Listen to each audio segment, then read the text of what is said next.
Considering I had two thoughts about Harrison Ford today. Yeah, two thoughts. They weren't even mine, but They're not even yours? No, I saw them online, and I was like, oh, that's actually really interesting. The first one is, sorry, I can't credit the person because I forgot to save it, but they pointed out that Raiders of the Lost Ark, Indy and Marion don't need to be involved at all. Yeah. Oh, yeah. You haven't heard this theory? No, I never noticed that. They don't do anything to actually, carry the plot forward, really. No. And they don't do anything to stop the Nazis at the end. It's the Nazis. They, in fact, just kind of help them find it. Yeah. They're along for their journey. Yeah. Yeah. And then the other one was also Harrison Lord. That's a theory that's been presented. That they talk about that in Big Bang Theory. Oh, do they do? Yeah. Oh, okay. Yeah. I never heard that before. Mm-hmm. And the other one was I was thinking about, and I saw a tweet about it, and then I really went on a deep dive in my head about the perspective of Han Solo. How do you word that? Perspective of Han Solo. The perspective of Han Solo. Darth Vader's perspective on Han Solo. Oh, I think I've seen this too. Yeah, because it's so. Hey, who the fuck is this dude? You are the face of the Empire. You are the face of religious genocide. Yeah, and you're on your big top secret space station that's able to destroy planets.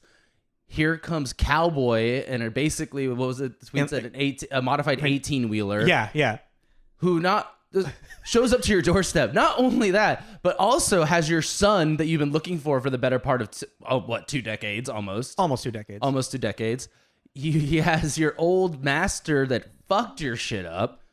He has your droid that you fought through the Clone Wars with, was basically your co-pilot, and the droid that you built as a child, all with him, all on the same day that you found your daughter. And then he gets away, and then he comes back to shoot your ass straight out of the sky. In his fucking 18-wheeler. In his 18-wheeler. And yeehaws.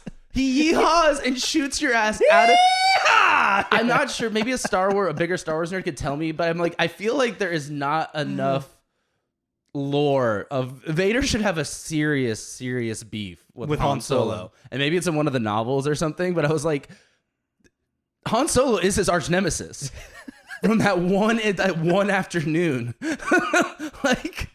That's crazy. There's a Robot Chicken sketch of Vader spinning after the Death Star. He finally contacts the Emperor. He's been missing for 2 weeks. Yeah. He's like, oh man, you must smell like a Wookiee's ass. I remember that. Yeah. I don't remember. But yeah, I think something like that's brought up. But anyway, I think we can get into this. This is Tommy. This is Tommy Jacobs mixtape.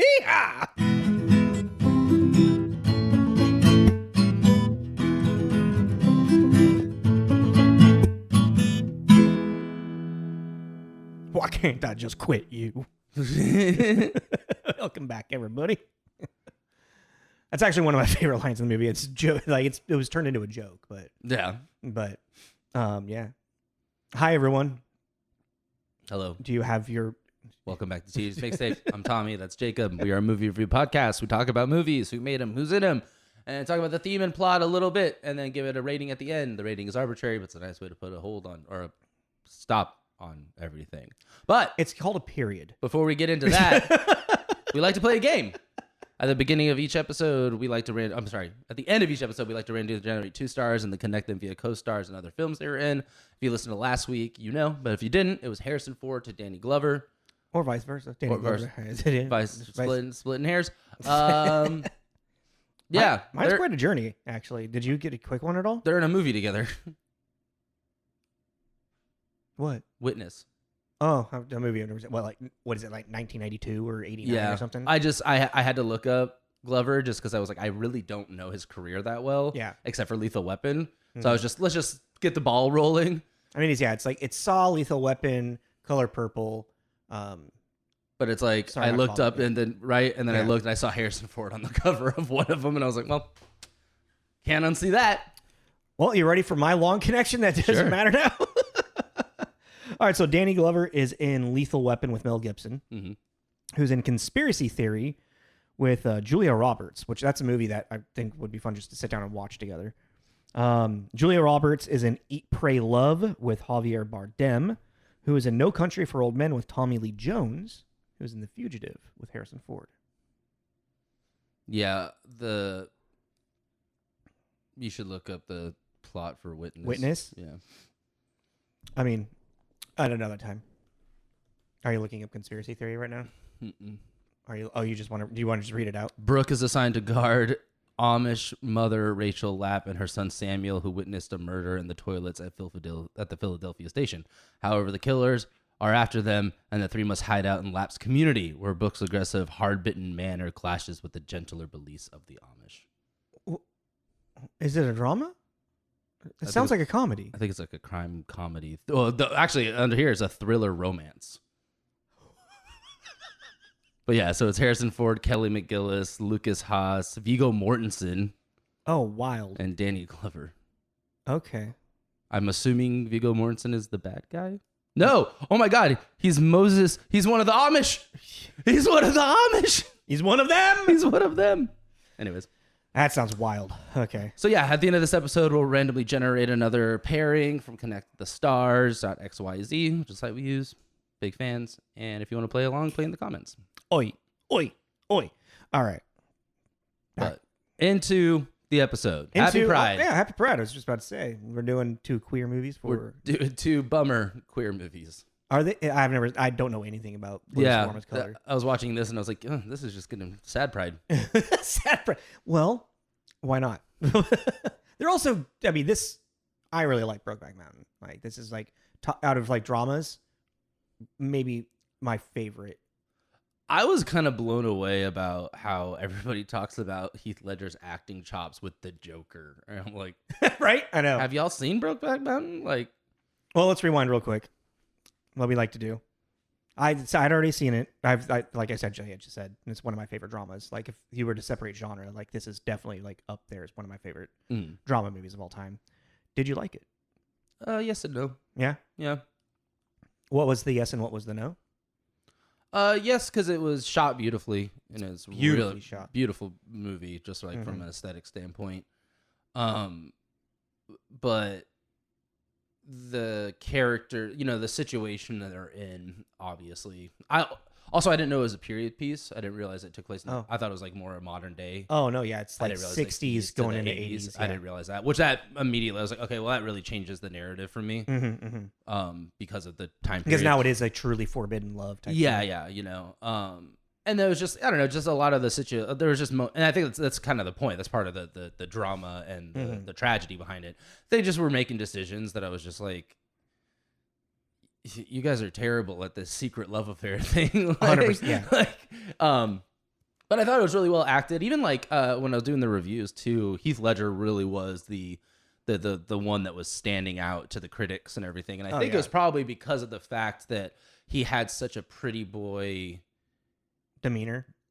He's coming off of 10 Things I Hate About You. Yeah, he was known as the heartthrob guy. The bad boy. Type, and then it's like, I feel like Jake Gyllenhaal had already gotten his moment of like people realizing he was a good actor. Through what? Before this? Just, I don't know, Donnie Darko.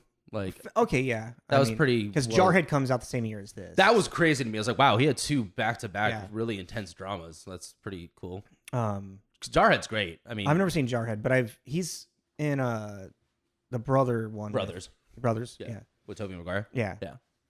But yeah, it was just one of those things. It was just frustrating that was like, there's so many things that could be happening differently right now, and but it's their Heath Ledger's really the problem. Oh, and I'm sorry that this is another thing. This might be so I couldn't turn on subtitles on Disney. That's weird. Yeah, I don't know why, and I could for the life of me not. I had the hardest time understanding what Heath Ledger was saying. Oh, because she's talking talking with tight lips, And it's a beautiful character choice that says a lot about the character. Like, dude, yeah, Heath Ledger was such a fucking transformational actor. Actually, I feel like I missed a lot of the movie because I personally just had a really hard. Like, I had to rewind the final shot like 4 times and then just look up what he said. Jack, I swear. I'm just Jack. I was like, did he call him a cunt? Like, what did he? He just says, "I swear." No, I know, but I couldn't understand what he was saying. Even when he introduced himself to Jack the first time. Ernest. Does that your parents stop naming you after that? Yeah. It's like, I really like, even like Jake Gyllenhaal's great in this too, because he plays that quick talk and, cowboy. Yeah. Rodeo cowboy. Really, really well. Oh. We didn't. For those that may not know what this is about, a secret cowboys. A secret 20-year love affair begins after two cowboys meet one summer in Wyoming. Mm-hmm. All right, let's do all the background stuff real quick so we can really actually. Okay. Because I feel like there's some talking coming. So this is based on a short story. By Annie Proult is how you pronounce her name. She's a novelist, short story writer, journalist. I'll make a note of that later. But yeah, this came out in Venice, September 2nd, 2005. Then had its theatrical release December 9th. It was a box office success, actually. Pretty wildly, too. Like, it made a lot of money. Well, it's funny. It's like, I think this is one of those movies where there was a lot of people that were just like curious about the gay cowboy movie. Mm-hmm. And then people that were like, I'm not going to go see that. And then probably secretly went and watched it. Well, that's even the thing, I was reading a lot about like the controversy behind it and all that. And it just kind of feels like really silly. It was 2005. And that's why too. It's just like that's not really.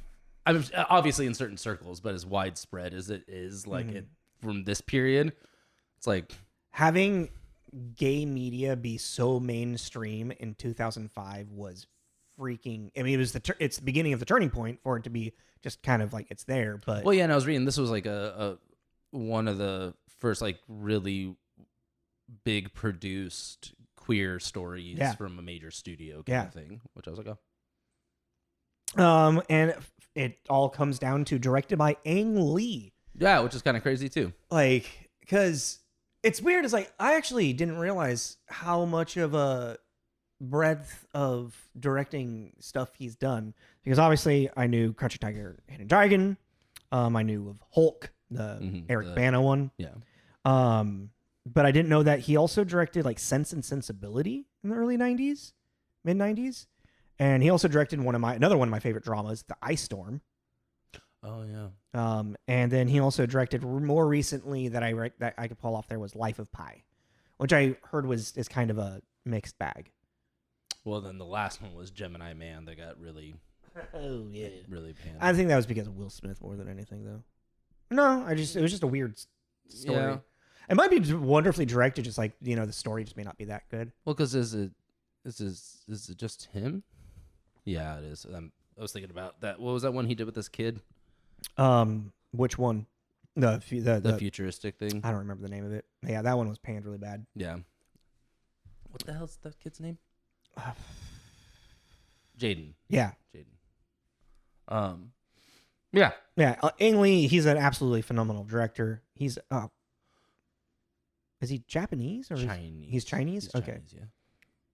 Chinese, yeah. Crouching Tiger, Hidden Dragon. And then Annie was the writer of the short story, released in 1997 in the New Yorker. And then it was re-released with some more like edits and whatnot in a short story collection that she did. That collection of short stories was like nominated for a Pulitzer Prize. Yeah. Yeah.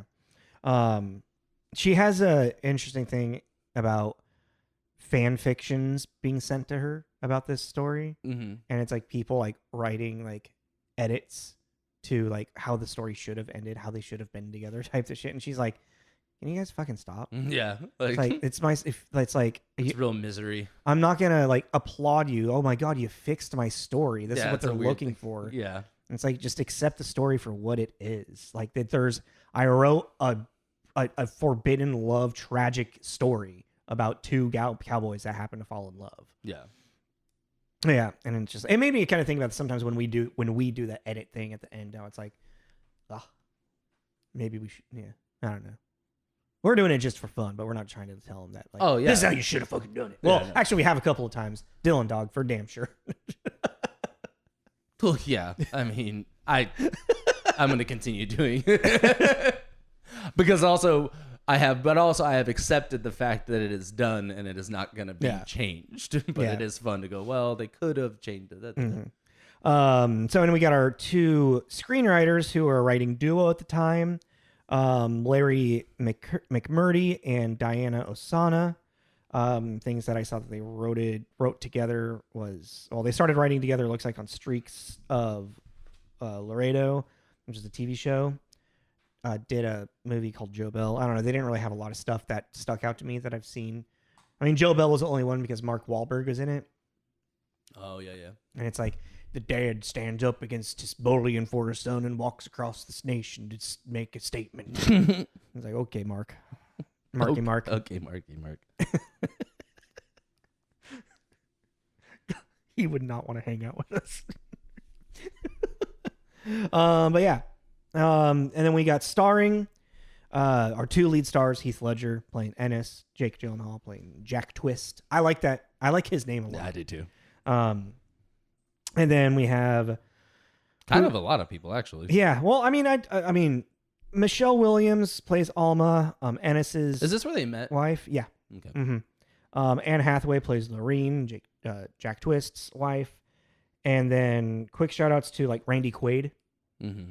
And then I love Anna Faris. Yeah, with random is actually kind of like steals that scene so well, just because she's so good at just not stopping talking. Yeah. You know, it's like what is it? Friends with Benefits? No, not. It's Just Friends. Yeah. Yeah. She's just so good at that character. Like I'm busy. Stupid dick. And her accent was really good too. Like Anna Faris is actually really, really good for her small little, like, what, 3 minutes maybe? Like of screen time. She stole those scenes. It was great. Baby Kate Mara too. Dude, right? Well, even David Harbour. Yeah. Well, I'm Kate Mara, like, I mean, she was just so young in this. Yeah. And she wasn't like, my first introduction to her, I think, was probably House of Cards. And that's one of the main reasons I watched it. I mean, that's fair, yeah. You know? I just hadn't. I knew her from not from this. I knew her from something else before House of Cards, but she was definitely one of the reasons I wanted to watch House of Cards. I think that was my first introduction to her. Yeah, and the David Harbour, he also is a little baby in this. Mm-hmm. He looks pretty young. It's interesting, his character. We'll get into that. It's like one of the big like online discussions is both our lead characters like true sexual orientation and whatnot. And I figure we're going to talk a little bit about that, but let's get into reviews first. Okay. So very highly reviewed. I feel like it's going to be over there, but it's got a 7.7 on IMDb, which I think it could be higher, honestly. Even on Rotten Tomatoes, it's got an 88% tomato meter and an 82 popcorn meter. Metacritic has an 87, which comes to universal acclaim, with 37 positive, 4 mixed, and 0 negative. I wrote down a couple. By Owen Gilberman at Entertainment Weekly, who gave it 100. Brokeback Mountain is that rare thing, a big Hollywood weeper with a beautiful ache at its center. It is a modern age Western that turns into a quietly revolutionary love story. Mm-hmm. And then down over here with another 100 at Newsweek by David Anson.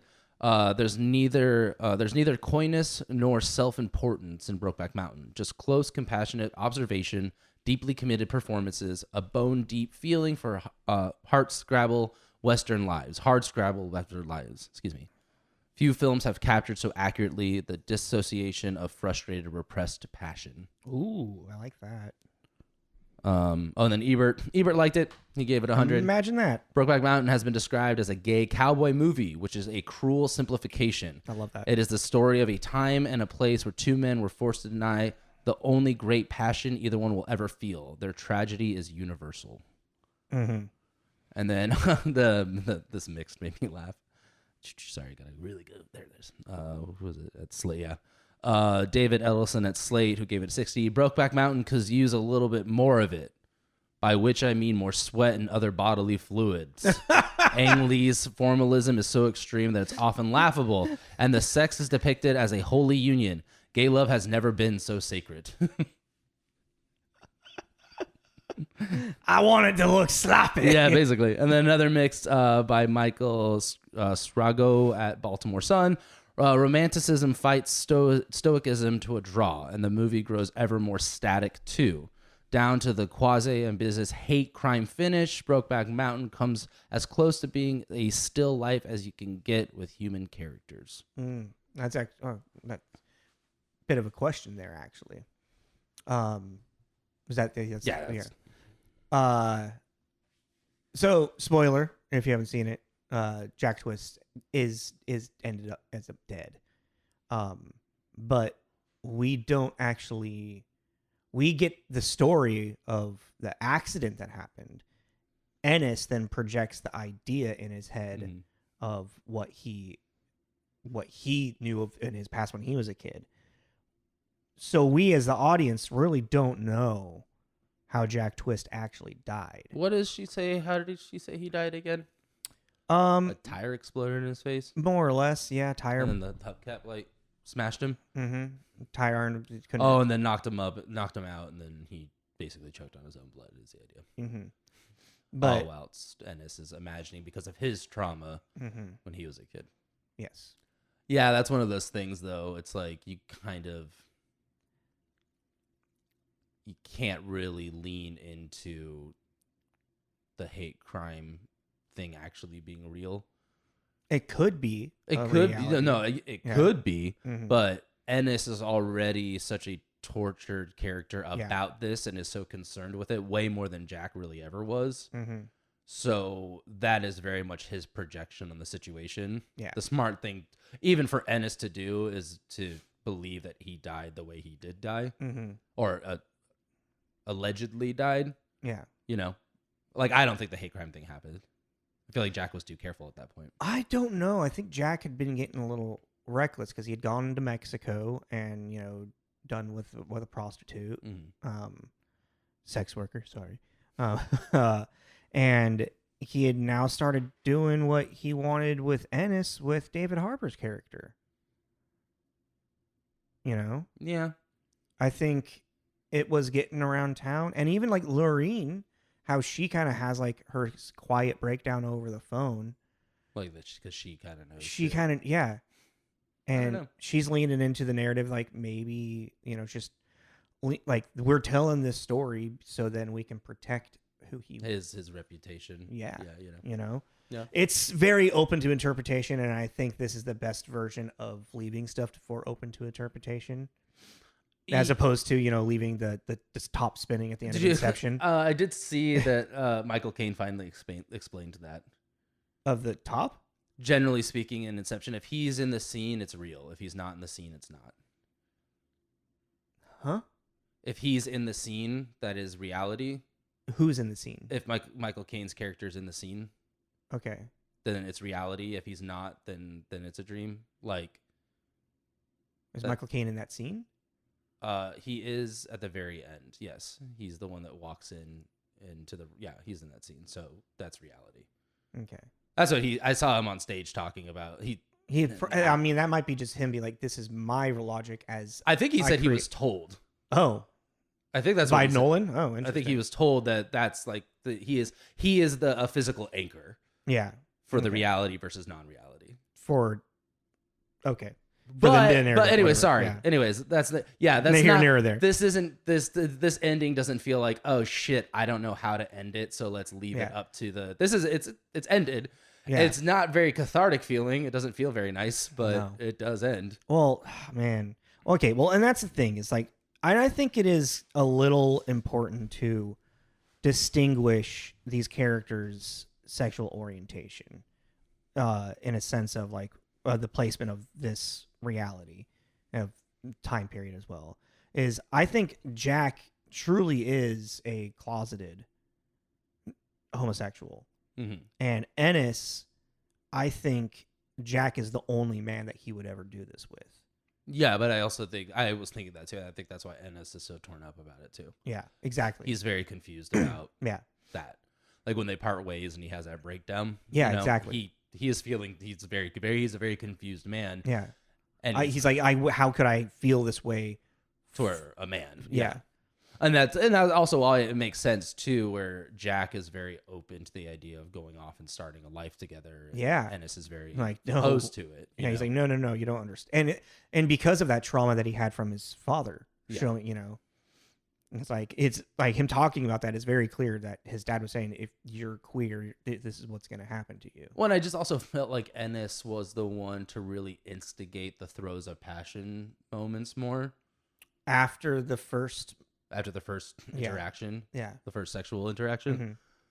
Because He's like so uncomfortable, like sexual interactions, just like how like forcing, not forcing. Yeah, it was just two fucking cowboys making out. You're like, I don't want it, but I wanted to. Yeah.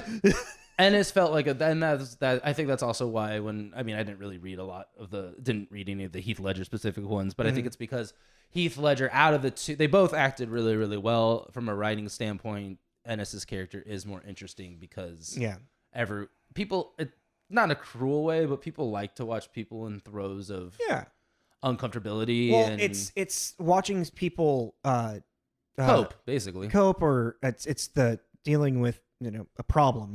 It's like it's as one of my directing teachers said, it's much more captivating to watch somebody walk across the stage almost spilling a glass of water than someone perfectly walk across the stage with a full glass of water. Mm-hmm. That's actually kind of interesting because I didn't have the words for it, but it is interesting to think about the fact that Jack is a gay man and Ennis is because Jack constantly more of a bi man. Yeah. Yeah. Just to put a label on it. I mean, if we really want to get labels, it could be demisexual. It's because of the connections that he had. I'm too old. Yeah, because we have Jack at the beginning of the movie. With the rodeo clown. Oh no, that's after him and Ennis have their thing. So yeah, I guess the way. Yeah, even like this is how the movie begins. Yeah, even like when he walks into his wife's office, Jack, and he's asking for that particular parka. Yeah. Walking in the room going, where's my purple parka? Like, kind of a little sassy. Yeah, I was like, she's got to know, right? But it also felt like even that scene at the end when they're having the conversation about Jack's, the death, I don't know, it kind of also felt like it was like she wasn't, what is William's character's name again? What is Heath Ledger's wife's? Lorene. Like Lorene. Wait, Heath Ledger's wife. Alma. Oh, right, Alma Jr. God, dude, I feel so bad for her character. Well, that's because even the thing too, it's like Alma felt very betrayed and heartbroken because at the end of the day he was having this long sordid affair. But then even then when he's having the conversation with Jack's wife and Hathaway's character, it kind of felt like it reminded me of the scene with that, and then Jack's mother felt very similar in the sense of they're all sad that Jack is dead. And she even the wife didn't have that air of betrayal on it. It really felt like she was just sad that her friend and her husband was killed or murdered or whatever happened. Died. It's an accident. Yeah, whatever happened. And it was just really interesting to see like these kind of quiet, and again, that's just my speculation on because it's not. Well, I mean, this is definitely a movie where the inferred things kind of have to like look at it as like that inferment is probably true. Yeah. Because especially the end of it when he goes to Jack's family's ranch. And you realize the dad had no idea, but the mom does know. That she's also looking at the man that loved her son. Yeah. Well, it's like, and I think the dad is sitting there looking at it like, I know what my son was doing. Yeah. You are. And like, cause he has like a very like mean demeanor towards Ennis. It's kind of like how dare you come in here. Yeah. And the mom very much seemed a lot more accepting maybe of it, but probably it's still like in the eyes of the Lord, this is wrong, but I love my son. I didn't get that at all. I really got that she was looking at but I see a heartbroken man that's broken over her son kind of thing. Yeah. Oh, the shirts. That was crazy. Yeah. Oh, dude, that scene, I tear up. I cry every single time because it's just, it's so sad, because I mean, the saddest part about this movie, and like, this is where it's, obviously the gay cowboy movie is in it and you can't take it out of there because they're both, cowboys and they end up being gay together. But it is so more human than that. because Ennis it's this love that he wanted but felt like he could never have, and this memory of like their first like big fight, I guess, and how it's still blood stained, it was never washed, and how he's seen that importance that it had for Jack that it had for him, and it's heartbreaking because that's the only memory he's ever gonna have of that guy. Well, and it's just like if this, when I was reading about the controversy about it, like, and I get it, it's 2005, different time, whatever. But if like people watch this and really have that big of an issue with it, then I'm just like, I don't really know what to tell you. I mean, so 2005, I was 18. I was graduating high school this year, and I remember it was it was a lot of talk about the gay cowboy movie. And having friends, and this is even like post 2005, just people be like, "Oh yeah, I heard it's a great movie. I'm sure it's a wonderful movie. I'm never gonna watch it though. I don't need to see that. I don't." And then if they even was like, "People can be gay. I don't care if people are gay. I don't need to see it." And that was a lot of, especially in Spokane, a lot of people's mentality. I just really weirdly wasn't ever interested in it, which is weird because. It's a wonderful, tragic love story. Well, no, but it's like, like I was like when maybe it's just my age too, but like Moonlight, really wanted to see that. Yeah. One of my favorite movies. I love you, Philip Morris. Like I have no problem with the gay queer thing, whatever. But I don't know, there's just Brokeback Mountain, just never really interested. I wonder if that stigma was just kind of like not there where you felt that way, but it just kind of like pushed it out of my mind. Yeah. I just never was really interested. Well, okay. One of my favorite things about this movie, and you brought this up, is the cinematography, is the shots. And the music to this movie is so good, too, because it's just like a twang. Yeah. And then it's like not a sad, overbearing. diminished chord, like twang, and then it's happy again. It's like the music truly reflects this push and pull through this entire film. And one of the best parts about this was like when Jack and Ennis are together, the music has a very soft, like cowboy twang sound. And it's like, there's peace and like the shots are all tranquil. And it's like, it's just so calming. And it's like, it's them together. It's just like, it's harmony, And then when you see them separate, and it's very important on like the moments that you're seeing them when they're not together, is the tumultuousness that both of their lives have in their own rights. Ennis has 2 kids that he can't really take care of because he can't hold down a job, and Alma is finds out about Ennis and Jack, and she's all heartbroken, and they get a divorce. And then you have Jack, who has this overbearing father-in-law, and which I feel like that's kind of like the big crutch for him, because he ends up having like all the money in the world and all that stuff, living a comfy life, but he still has like, he's not respected, until that Thanksgiving dinner situation. I mean, I'm still really convinced the Anne Hathaway wife person knew, and just let it be a thing. I think that she had an idea at least. I think so too. Well, because especially when she's like, why doesn't he ever come up here? Why do you always got to go meet him? Yeah, she's like, yeah. Well, but like that's another, like when I was talking about like the situations the characters keep putting themselves in, like even with like with Ennis's wife too, they are having that Christmas dinner or whatever. Thanksgiving, I think. The holiday dinner, yeah. And then she like comes at him, and I was like, why is he here then? Yeah.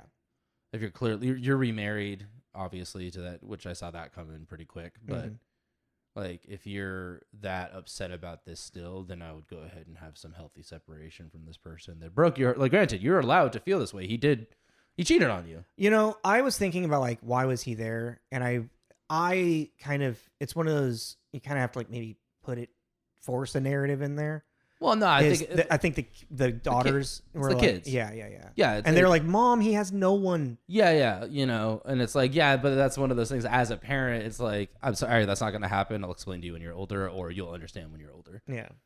But I could all see Monroe, her husband, be like, it wouldn't be such a bad idea. Yeah, honey, because he's such a nice guy. Honey, he's so understanding. He's so understanding. I mean, this movie just has so many great layers to it. That's why I love it. And it's like from the cinematography to the music to like a lot of there's a lot of imagery, like the night that they first have sex, and Ennis goes back to the sheep, and there is a slaughtered sheep. That's like the sacrificial sheep, that the loss of innocence type thing. Things are never going to be the same after this moment, and it's so fitting. It's just so well written for that stuff, because not only does that like it shows the irresponsibility that they're doing, chasing after their love together with just the job type thing. It's the sheep itself having its own metaphor. It's just. Yeah, I mean, I can't remember. Did this win Best Movie? It won Best Kiss for MTV. I don't know. Let's see. Let me hit the accolades one. Oh yeah, there was a joke I thought about as they were like herding the sheep. I was like, better they started boning each other and not the sheep. Oh well, there's the controversy about it being beat out by Crash, right? Oh, that's right. Yeah, that's this year. Yeah, I don't know. Crash was good though. It's not as good as this. I mean, I haven't seen it in a long time. No, Crash is like considered like one of the worst like movies to win an Academy Award. Is it? Yeah. Really? Yeah. I don't remember it being that bad. I don't know. I also confused Crash with something else, so I might be thinking of something else. Oh, okay. I don't know. I don't know what you'd be confusing it with. Well, let me look at the movie poster real quick.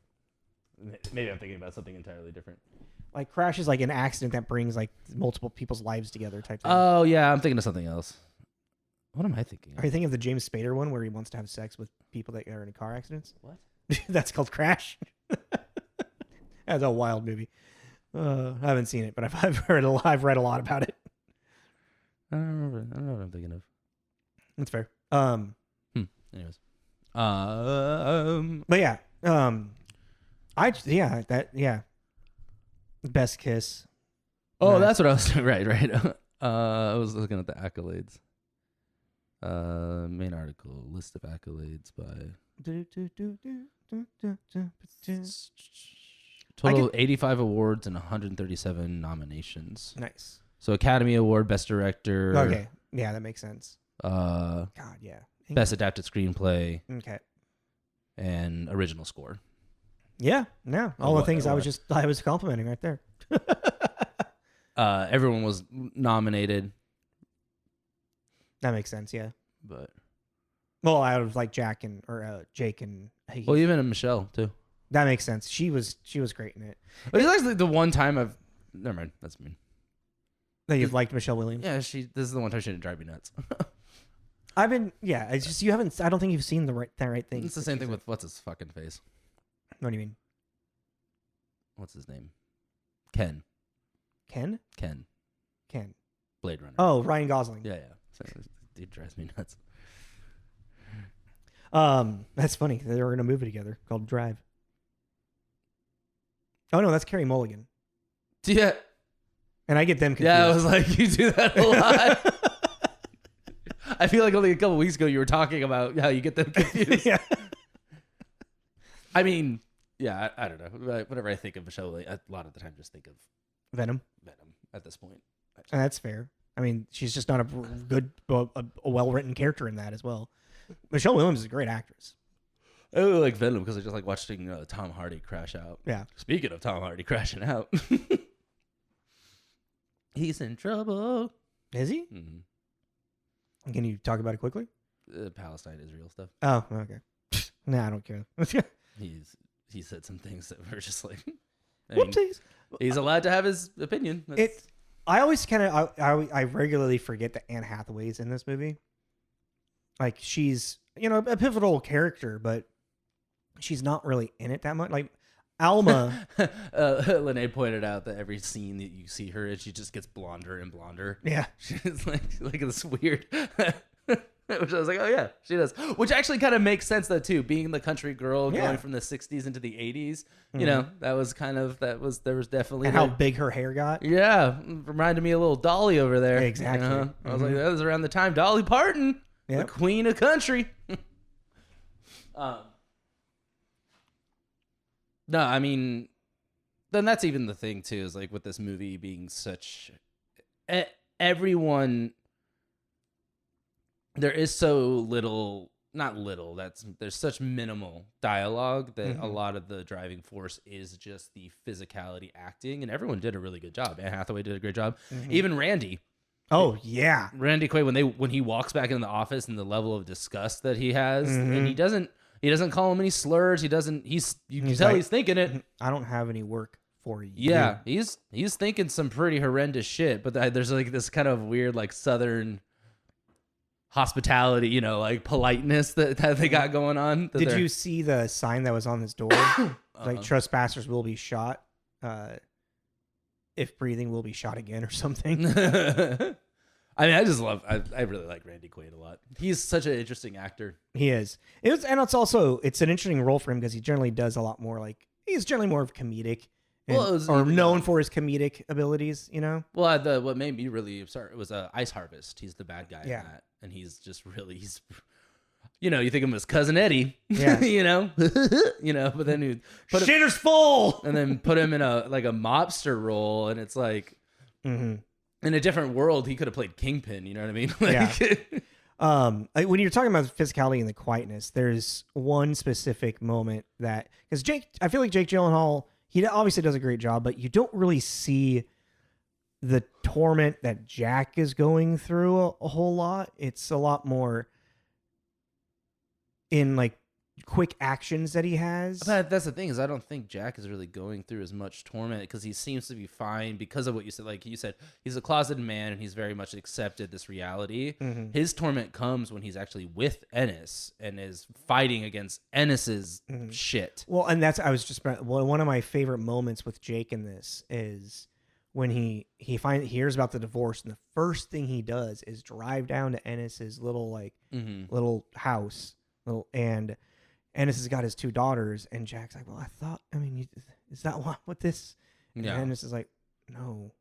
Well, that's another one. That was that's because driving down there, Jack's he's all happy. He's singing. He's like, king of the road. He's so excited to go see Ennis. And then driving back the song is very somber, and he's just holding back tears. That's another and he immediately drives to Mexico to go sleep with.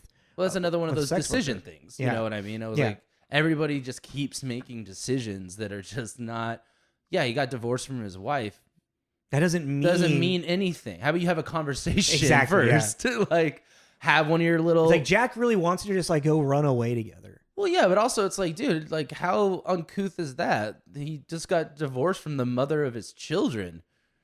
Give him a second to breathe before you go and start. Well, and that says levels also about how Jack feels about Lorene, because he's Lorene's clearly just a beard for him. That's why I was getting the feeling that they're friend. It's almost kind of had become, and that's again the speculation. It kind of feels like it becomes a mutual agreement. Yeah. Hey, we're supposed to, the American dream thing. We're supposed to get married. We're supposed to have kids. Exactly. Obviously, kind of like a. They have the one kid just to prove of their their Freddie Mercury thing. Yeah, exactly. Yeah, that's very You know what I mean? But and how quickly he'd be like, "I just leave Lorene. I don't care. Lorene's got the money. I can get the money." And Ennis truly loves Alma. That's really then also that Freddie Mercury thing is not very accurate. That's fine. But Ennis truly loves Alma, and he loves his children, and he wants to take care of them, but he just well that is the Freddie Mercury thing, and he was really in love with what's her name, but he also really liked being a whore. Yeah. And that's where the dichotomy becomes interesting, and the whole what Ebert said about it's dangerously oversimplifying it. Yeah. Because it's not just about, which I didn't know either. I just thought that, but Ennis is in love with 2 people. He definitely loves Jack more. Yeah, but he in his world, in his reality, that can't be his life. Well, no, especially after Dad showed you exactly the man. And I actually forgot about that. arc and a little, like bit about Ennis because it's really quick for how powerful it is. That is like, yeah, I mean, and it's so vital to Ennis's character. Yeah, no, he's fucking terrified. Yeah, like he's really terrified of his own feelings. Yeah, and you can see that too when he starts lashing out. He has a scene where he almost hits her. Yeah, because she's about to out him. But even in his head too, there's nothing to out. Yeah, except for his relation, you know what I mean? It's like Ennis isn't going around sleeping around with every other men. Which Jack is doing. Yeah, that's an interesting observation of the fact that Jack is gay, Ennis is just in love with a man in love with a man. Which I know seems like a weird splitting hair thing, but it's kind of important to this story. Ennis would never fall in love with another man, probably. Or he's that truly like, well, he shuts himself off so hard after Alma and everything. Well, because it's again, and that's going into the period piece thing. It's like, yeah, the dude isn't talking to anyone about this. Mm-hmm. Yeah, he's not no one to process this. No, it's not like he's not going to therapy. He's not even really talking to Jack about it. That's what I'm saying. He's not talking to anyone about this. Well, and that's also, and going back is like when they have a couple of drinks and then Ennis finally says something about what his dad used to do, and then Jack's like, I think that might be the most words you've ever said this entire time you've been up here. And then Ennis is like, I think that's the most words I've ever said in my entire life. Yeah. Quiet, brooding type. Yeah. Oh, and fucking what's her name? Velma. Oh yeah, she's in it too. Laura. I'm not even gonna. Laura Cardellini. Yeah, Laura Cardellini. Yeah, she's in it too. Yeah.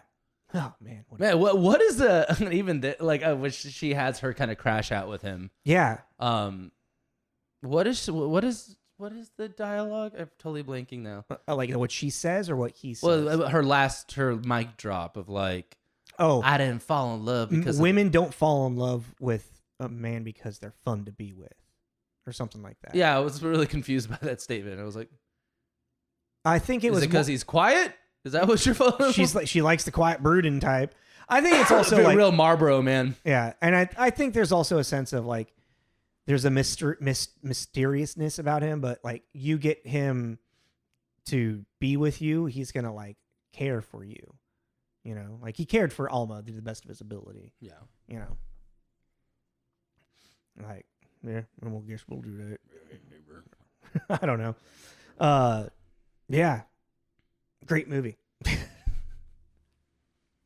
I really like this movie. I mean, it's got all of it for me. It's wonderfully directed, like I was brought up. The script having great metaphor use and imagery, and the music tells the story. It informs the story. Doesn't lead you or any way. It just kind of helps. It adds. It's a guiding hand. Yeah, it's not leading you. Which is all, or accenting it as well. And it's a great character study. Like I love they're so complex characters. Well, it's actually what's funny with this movie too, and what we're talking about with the physicality and how people are doing it. You could do an edit of this where they don't talk at all, and you could really get the story across. I think they just did a Brokeback Mountain at the West End. Like they adapted this into a play. Yeah. Yeah, actually, now that I'm thinking about it, I feel like you could do this entire movie with absolutely almost no dialogue.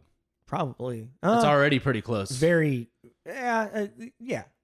Ish. I mean, it already has such little dialogue. That's what I'm saying. I'm saying it's already pretty close, Yeah. And it's like, hey, as far as I'm concerned, Heath Ledger didn't talk at all. I couldn't understand a fucking thing he was saying. And you understood the damn movie. Yeah. I got it. You know what I mean? Like, oh man, and like that their final scene together is, I mean, another example of just like how bad their communication is. Because yeah, well, when one doesn't talk, no, that's the whole time. Jack has never understood anything he's saying either. He's like, he's just pretty. He's not a goddamn clue. When Ennis is telling him, he's like, we're not gonna be able to do this until November, and he's like, well, what about August? And it's like, I can't quit this new job. And Jack just having this breakdown was like, why can't we could just be together, but you don't want it. Why can't I just quit you? I don't really have much more else to say about it. No, I mean, the last one, in retrospect, the one movie we've really done like this is Moonlight. Mm-hmm. And I didn't realize how close, because, I didn't have the comparison. I didn't realize how close they were. Yeah. Oh, and just like the masculinity of, and the closetedness.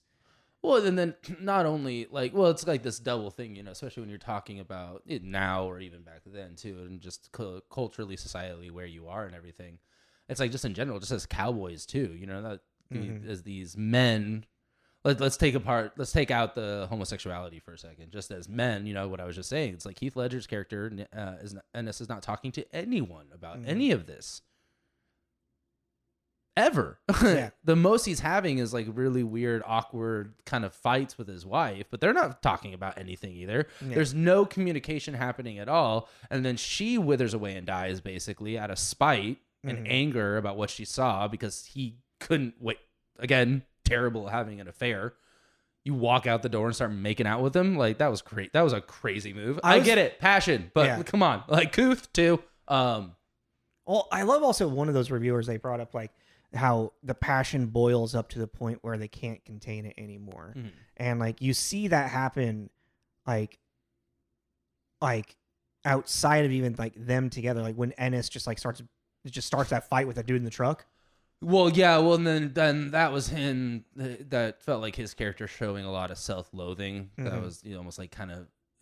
That was his processing. That was him beating the thoughts away. Exactly. That was his own. It's like that's what he does. It's like he wants his own conversion therapy. He's gonna beat the thoughts away like that. Yeah. And like when he goes and he's like almost vomiting, as Jack's driving away, and so it's like he's like internalizing and trying to ignore it, while Jack goes and lives his life basically. Goes into he'll go and sleep with David Harbour. He's gonna go sleep with this. Sex worker in Mexico. He's, who else has he done this all with, Well, it's like interesting too from a writing standpoint. I mean, this might be also an oversimplification of it, but it's also interesting to think of our villain is also our hero. Ennis is actually it's that whole your own worst enemy thing, yeah. And it's like Ennis is kind of in a lot of ways the issue because I was also thinking about in the very beginning, they're becoming friends. They're they spent the 3 months together or whatever. They obviously started having this relationship, Yeah. And Ennis still decided to get married. Yeah. And you're like, maybe take a beat. Maybe figure some shit out before you rope someone else into this. No? Okay, you're going to do that? Cool. Maybe then don't have kids for a second. That's the thing is like, also, Ennis would have just lived that life with Alma. And if it weren't for Jack. Yeah, Jack's the one that reached out. No, I know. Yeah, that is true. Actually, I forgot about the postcards. Yeah.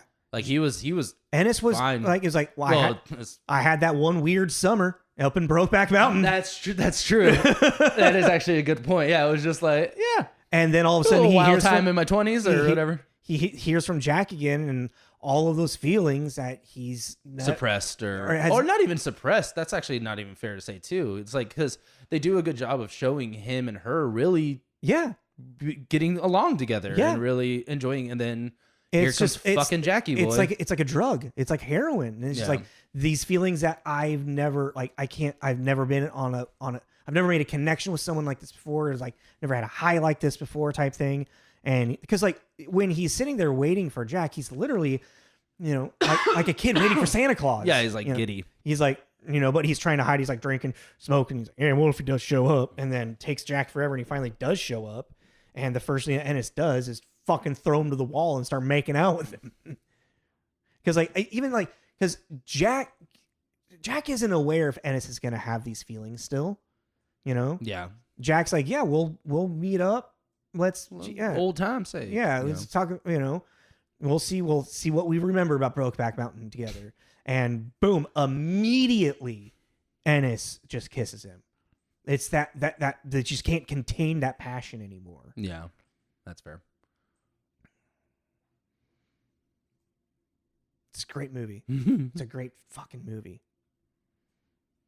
It's sad. It is. It's very sad. I didn't expect one of them to die. That wasn't even my bingo card. You know, I just did. I don't know why I didn't think that. Jack, I swear. What do you think he meant by that? It's kind of like, I miss you. I swear by the moon and the stars in the sky. Yeah, I literally just think it was, I'll be there. you know, we have this memory about someone and you're like, I can't believe that person. I swear, I miss him. Yeah, I was just when I was asking because I went like on a deep dive. Oh yeah, last night about what does I swear mean? I had to look up what he was saying. I couldn't figure it out. She said this is the first time she was watching it too, and she really liked it. But there was all that. She said two things that made me laugh really hard. Well, she kept saying sheep because there's so many sheep, you know, like there was a lot. It was like a sea of sheep. Yeah. But like she said, they're herding sheep. She was talking about. I'd fall in love with someone out here too. Just the out in the wilderness, the camping. Yeah, I was like, it's really romantic, you know, underneath the stars and all that kind of shit. And then no more beans.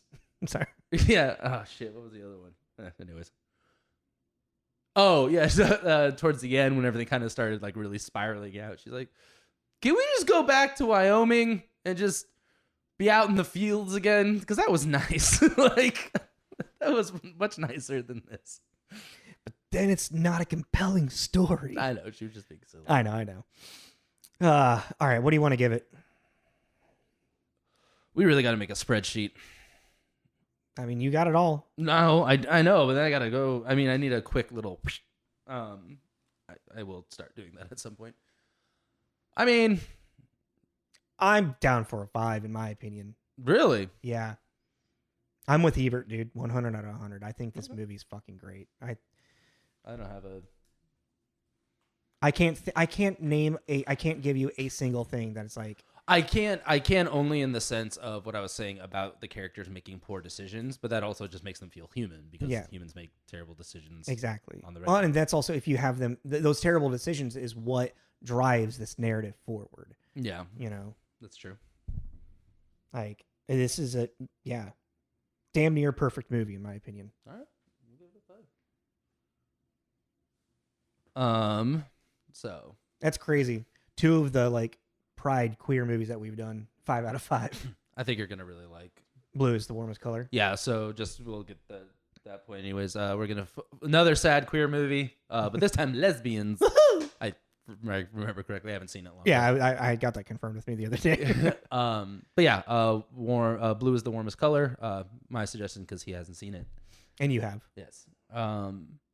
Oh, and then our connection. I liked this one. Right. Julie Andrews to Danny DeVito.